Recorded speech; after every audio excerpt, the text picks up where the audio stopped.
Good morning, everyone. I hope you all guys good. And today we are going to start a new chapter, chapter number 2, ओलंपिज्म। आप सभी का ये chapter missing था, तो मैंने सोचा कि आज इस वीडियो के थ्रू आप सभी को समझाते सकते हैं। ठीक है, तो हम शुरू करेंगे आज चैप्टर नंबर 2, ओलंपिज्म। ओलंपिज्म, ओलंपिक को आप सभी जानते हैं, हमने कहीं ना कहीं नाम जरूर सुना है कि ओलंपिक क्या होता है। Olympic is a biggest event in the sports industry. Olympic की जो वैल्यू है वो हम सभी जान सकते हैं कि जैसे कि आज हमारे पास एक आइकन है इंडिया के, नीरज चोपड़ा। उन्होंने ओलंपिक में गोल्ड मेडल जीता है, तो उनकी कितनी रेस्पेक्ट है, कितनी वैल्यू है, वो आप समझ सकते हैं। तो ओलंपिक कैसे शुरू हुआ, कब हुआ, कहाँ पे हुआ, इस बारे में हम लोग डिस्कस करेंगे पूरा चैप्टर में कि पहले कैसे होता था, कहाँ पे होता था, किसने क्यों शुरू किया। ठीक है, अवार्ड्स क्या क्या होते थे, ओलंपिक कितने टाइप्स के होते हैं। ठीक है, तो हमारे पास ओलंपिक होते हैं 2 टाइप्स के, एक होता है एंशिएंट ओलंपिक, एक मॉडर्न ओलंपिक। तो सबसे पहले अपन स्टार्ट करेंगे एंशिएंट ओलंपिक से। आप सभी देख सकते हैं कि ओलंपिक की जो स्टार्टिंग हुई थी वो हुई थी ग्रीस कंट्री में। आप सभी जानते हैं कि कंट्री है हमारे पास ग्रीस।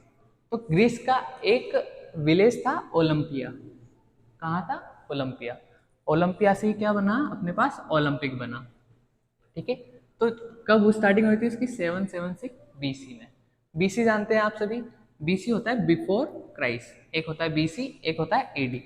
एडी की फुल फॉर्म होती है एनो डोमिनी, मतलब बिफोर क्राइस्ट, और एनो डोमिनी मतलब भगवान के बर्थ के बाद।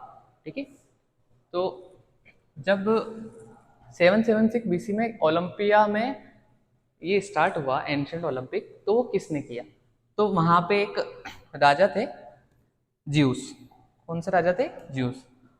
और राजा तो क्या थे, वो गॉड की तरह उनको माना जाता था, और धीरे धीरे उनका ऐसे स्टार्टिंग हुई। तो उनके बेटे थे हरक्यूलस। हरक्यूलस ने अपने फादर के ऑनर में ओलंपिक को स्टार्ट किया।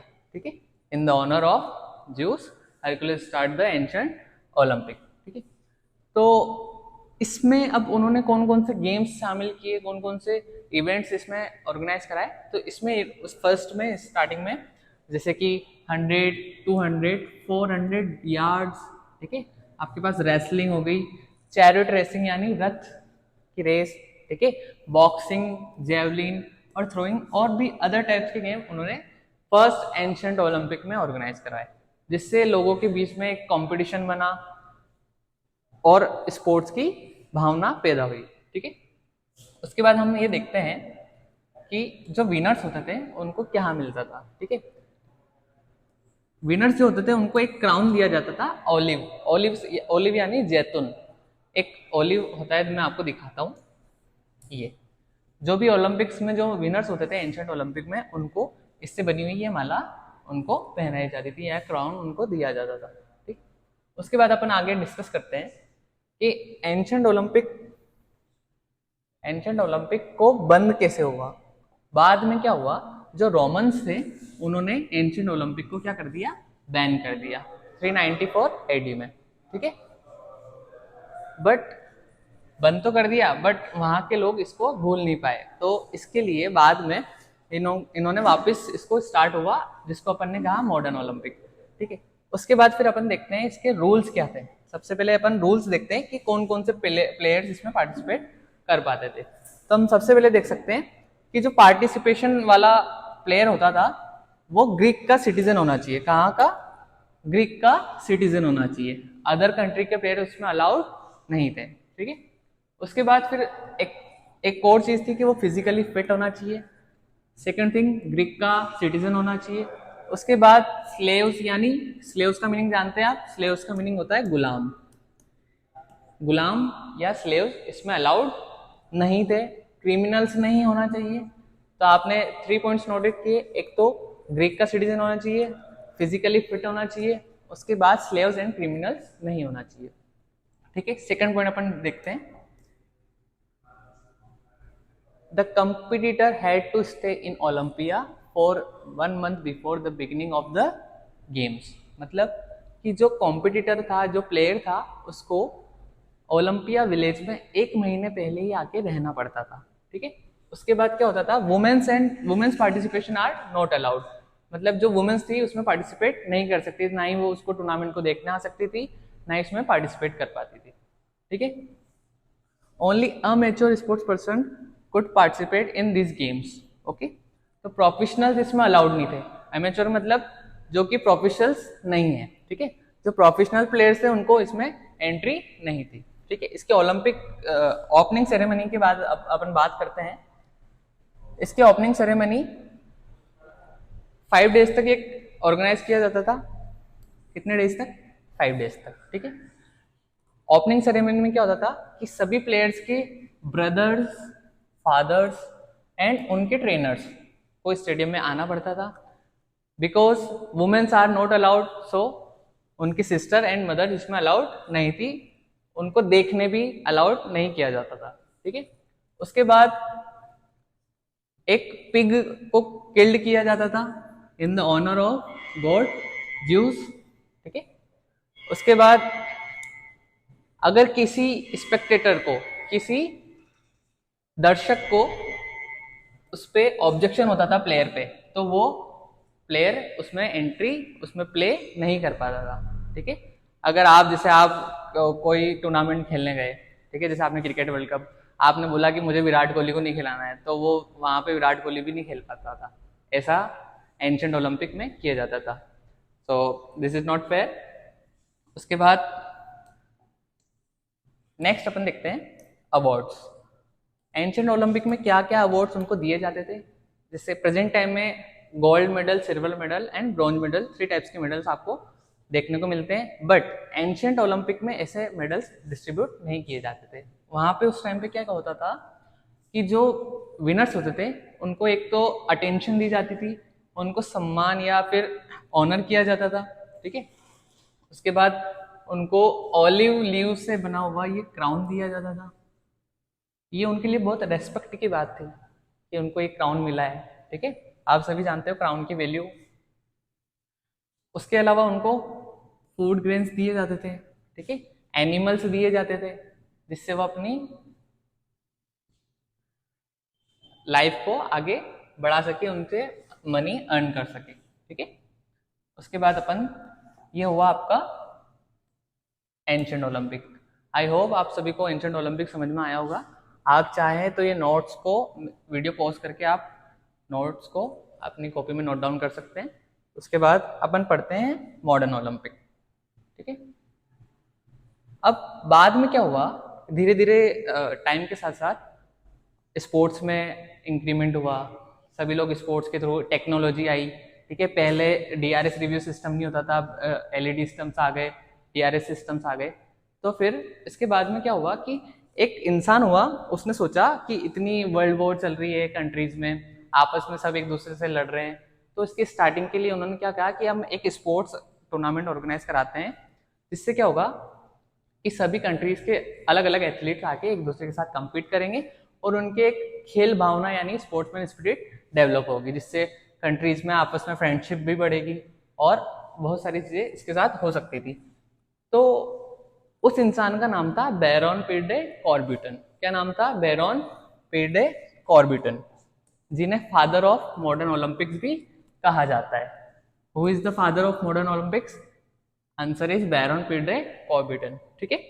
तो इन्होंने क्या किया, एक 1893 में एक मीटिंग ऑर्गेनाइज कराई। कब ऑर्गेनाइज कराई? 1893 में, ठीक है। इसके अंदर उन्होंने अलग अलग कंट्रीज को बुलाया, जिसमें जैसे कि Italy, Greece, Spain and Sweden, ठीक है। ये कंट्रीज मीटिंग में आई। इन्होंने सोचा कि हम एक वापस से ओलंपिक की स्टार्ट करते हैं, ठीक है। तो इन्होंने उसके बाद क्या हुआ कि जो फर्स्ट ओलंपिक था, first modern Olympic 1896 Athens Greece में इसको ऑर्गेनाइज करवाया।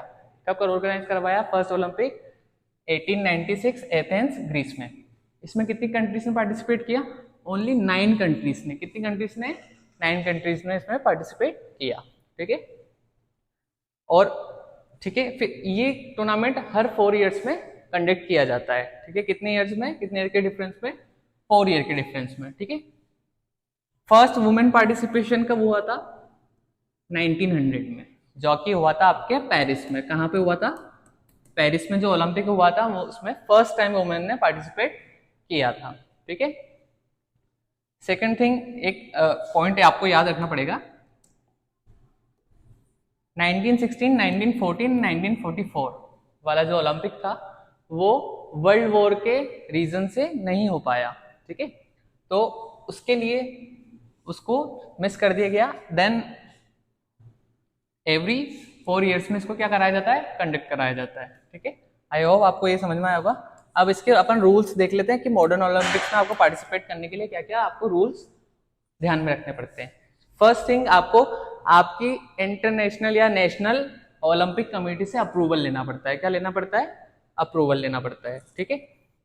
उसके बाद देखो, approval as well as recommendation of their national Olympic committee, मतलब आपकी जो नेशनल ओलंपिक कमेटी आपको एक लेटर देगी कि आप जाओ और आप ओलंपिक में पार्टिसिपेट करो, तो ही आप वहां पे पार्टिसिपेशन कर पाओगे, ठीक है। नेक्स्ट अपन देखते हैं इसकी ओपनिंग सेरेमनी, ठीक है। पहले अपन देखेंगे ओपनिंग, फिर देखेंगे अपन क्लोजिंग सेरेमनी। जब अपन ने देखा था कि एंशिएंट ओलंपिक में ओपनिंग सेरेमनी में क्या होता था कि प्लेयर्स आते थे, है ना, उनके फादर्स वगैरह सब इकट्ठे होते थे। अब इसमें क्या होता था कि वही होता है सेम स्टार्टिंग, ठीक है। सबसे पहले क्या होता है कि जहाँ पे ओलंपिक होने वाला होता है वहाँ के प्रेसिडेंट या प्राइम मिनिस्टर वहाँ पे आते हैं, ठीक है। कल्चरल फंक्शंस ऑर्गेनाइज होते हैं, ठीक है। सेकंड, आपकी जो ओलंपिक की जो टॉर्च थी वो आगे अपन डिस्कस करेंगे। ओलंपिक जो टॉर्च थी उसको जहाँ पे ओलंपिक होने वाला है, जैसे कि मान लो अपने इंडिया में ओलंपिक होने वाला है, तो वो ओलंपिया से उस टॉर्च को लाइट करके इंडिया में लाएंगे और फिर वहाँ के जो जैसे अपने प्राइम मिनिस्टर है फिर वो गेम्स को ऑफिशियली क्या करेंगे, ऑर्गेनाइज करेंगे या स्टार्ट करेंगे, ठीक है। इसमें देखो,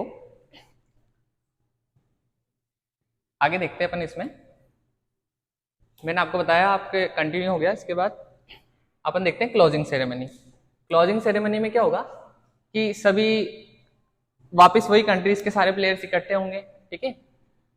होस्ट सिटी के प्रेसिडेंट या प्राइम मिनिस्टर जो भी होंगे वहां पे, अलग अलग कंट्रीज में अलग अलग होते हैं, तो वो आएंगे। उसके बाद वो डिक्लेयर करेंगे कि गेम्स क्लोज, ठीक है। सभी प्लेयर्स को बोला जाएगा कि आप एक मार्च पास्ट के लिए रेडी रहें, ठीक है। वहां पे मार्च पास्ट निकाली जाती है, ठीक है।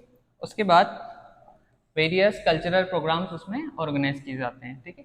आज चाहे तो ये नोट डाउन कर लेना आपकी नोटबुक में। अब आता है अपना very important topic, Olympic flag, ठीक है।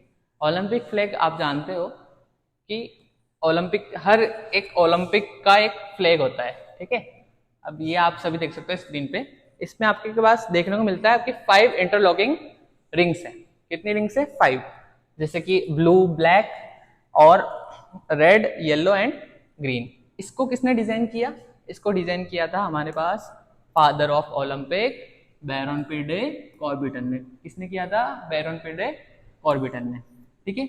इसमें क्या था कि आपके पास इंटरलॉकिंग रिंग्स देखने को मिलती है और एक वाइट सिल्क का बना हुआ आपके पास क्लॉथ देखने को मिलता है, ठीक है। तो ये आपको याद रखना है। उसके बाद अपन देखते हैं ओलंपिक फ्लेम। मैंने आपको बताया था कि जहां पे ओलंपिक होने वाला होता है, जैसे मान लो इंडिया में ओलंपिक हो रहा है, तो ओलंपिया से उस फ्लेम को, इस फ्लेम को ऐसी दिखती है, ठीक है। इस फ्लेम को ओलंपिया से लाइट करके लाएंगे, फिर कहाँ पे लेके आएंगे, इंडिया में।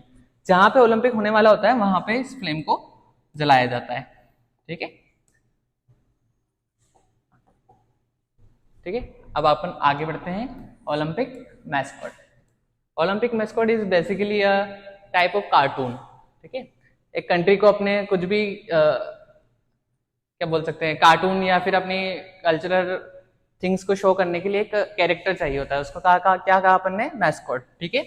तो जैसे ये रियो ओलंपिक 2016 का था, तो आप इसमें देख सकते हो स्क्रीन पे कि उसका मैस्कॉट ये था, ठीक है। सेकंड अपन देखते हैं ओलंपिक मेडल, ठीक है। आप सभी जानते हैं कि ओलंपिक्स के जो मेडल्स होते हैं वो होते हैं 3 टाइप्स के, ठीक है। Gold, silver and bronze. कौन कौन से होते हैं, वापस बोलना साथ में, गोल्ड, सिल्वर एंड ब्रोंज। जो प्लेयर फर्स्ट पोजीशन पे आता है उसको गोल्ड मेडल दिया जाता है और उसकी कंट्री का नेशनल एंथम प्ले किया जाता है और उसका फ्लैग सबसे ऊपर रहता है, ठीक है। उसके बाद अपन देखते हैं ओलंपिक का मोटो। ये सबसे इंपॉर्टेंट है, आपके एग्जाम में कई बार पूछा गया है कि what do you mean by LTS, CTS, ठीक है। तो आप सभी देख सकते हैं कि ओलंपिक का जो मोटो है अपने पास वो है सीटीएस, अल्टीएस एंड फोर्टियस। सीटीएस का मीनिंग होता है फास्टर, ठीक है, अल्टीएस का मतलब हायर और फोर्टियस का मतलब होता है स्ट्रॉन्गर, ठीक है, मतलब तेज, ऊंचा और मजबूत, ठीक है। क्या मोटो होता है इसका ओलंपिक का? सीटीएस, अल्टीएस एंड फोर्टियस, ठीक है। ये भी किसने दिया था हमारे पास? Father of modern Olympics, Baron Pierre de कॉर्बिटर ने, ठीक है। ओलंपिक का जो एंथम था मैंने आपको बताया था कि एक ओलंपिक के एंथम को अपने नेम दिया चोरल कैंटाटा। क्या नेम दिया अपने? चोरल कैंटाटा। इसके कंपोजर कौन थे? स्पाइडन सेमरस। कौन थे? स्पाइडन सेमरस, ठीक है। कब दिया था इन्होंने? इनका बर्थ ईयर था 1816 से 1970 तक इन्होंने वर्क किया, ठीक है। उसके बाद इन्होंने इसको फर्स्ट टाइम प्ले किया 1896 समर ओलंपिक्स एथेंस ग्रीस में। कहाँ पे किया? एथेंस ग्रीस में, ठीक है। सो आई होप आप सभी को ये वीडियो अच्छा लगा होगा। Thank you very much.